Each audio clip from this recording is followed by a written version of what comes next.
Hey ladies and gentlemen, it's time for another analysis video. This time I'm going to talk about a mission that took place at one of EMR's Toys for Tots games a few years ago. I think this was in '09 or maybe 2010. For this video, friendly positions are shown in blue and opposing positions are shown in red. This was a mission towards the end of the day to capture a flag station that is marked with the red square in the top center portion of the overview. Just to give everyone some perspective, north is to the left in this image, the flat part of the field occupied by the blue players, as well as the flat part of the field that doesn't have any trees on it that extends out to the right above the building at the bottom right, and also that extends out towards the fort and past it to the left is all pretty flat, even though you can see it's a nice mix of clear and woods. The terrain drops off pretty sharply as you move upwards in the picture though, which is towards the east on the field.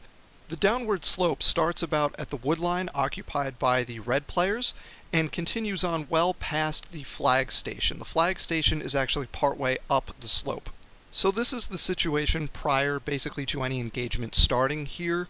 Friendly players, my team, occupy the speedball field just below the road, and opposing players occupy the fields to the right of the speedball field and also the wood line heading down towards the objective. So to get the action started, we moved up from the speedball field across that little road into the adjacent field so we would be in range of the opposing players at the tree line. This allowed us to engage the players to our front, but also exposed our right to the players off to our right flank. However, that wasn't actually a problem for two reasons. First, we had enough people with us in this action that a few could form a perpendicular line off our right flank to face those players off to our right.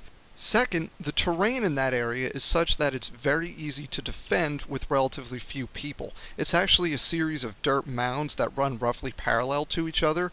The opposing players were past the most distant of those mounds, whereas our lines were within them, so it's a very defensible position with relatively few people. So by using some of our manpower to form that perpendicular line, we were able to neutralize the opposing players off to our right to the extent that we didn't have to worry about them coming around behind us.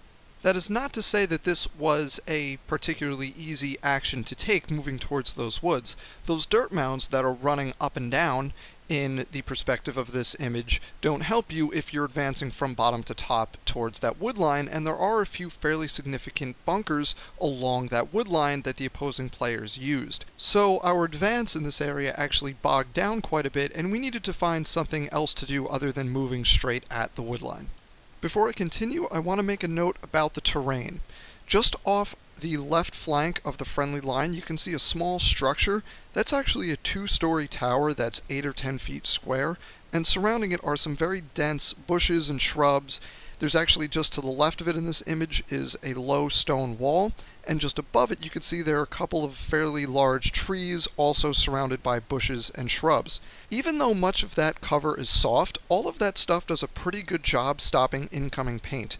And more importantly for what we plan to do, it will also prevent players on one side of it from seeing across to the opposite side. So my teammate, who is known for audacious moves, which is to say he does a lot of stupid things on the paintball field, decides we're just going to run right around this stuff and take the opposing right flank. That ended up working out, but it was lucky for us that there weren't opponents there because of course cutting off the view of the opposite side works both ways. Our opponents won't be able to see us coming, but if they happened to be over there, we wouldn't have known it until we came around the corner. But fortunately, the area was vacant, so we came around the bushes, ran down the length of the wall, and appeared on the opposing right flank.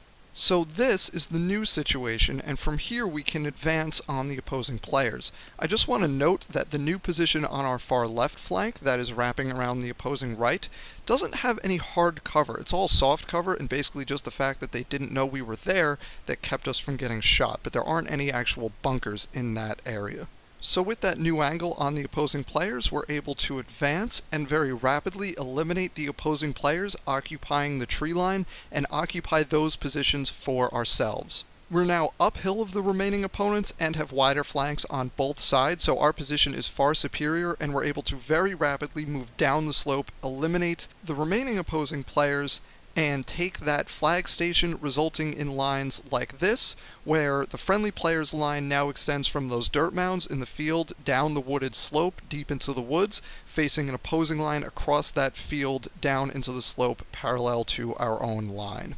So this is just an overview of the complete action from start to finish, showing first our advance across the road into the field facing the woods, our flanking move around to the left to take the opposing right flank, and then our advance down the slope once we took the tree line.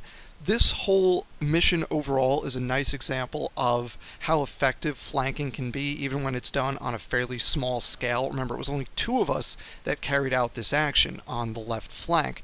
And this is also a nice illustration of the dangers of not being aware of what's going on in your flank. In big games or scenarios where you have a large number of players and fairly large fields, you should always know what's going on 20 or 30 meters out to your right and left, just so you're sure someone isn't sneaking up on you. Thanks for watching, everybody. I'll see you soon.